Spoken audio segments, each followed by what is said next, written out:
A počúvajte ten zvuk, to je úplná krása. Baterky sú našou budúcnosťou a ja sa z toho veľmi teším. Lebo však takýto prevádzkový chod, teraz aby ste mi verili,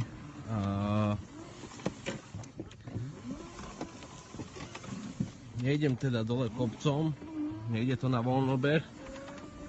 Toto je plná hlučnosť toho stroja, pokiaľ nie je zapnutá kosa.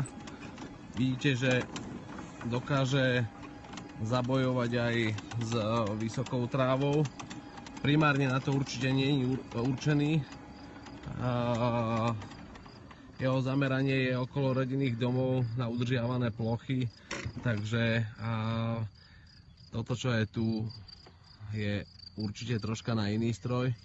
Každopádne aj tento náš dropček batériový, s tým je veľmi slušne zabojovať.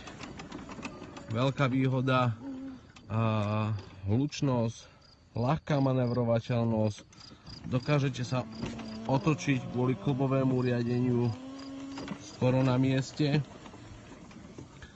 Slušná svahová dostupnosť, jednoducho pri tomto stroji vás susedia budú milovať.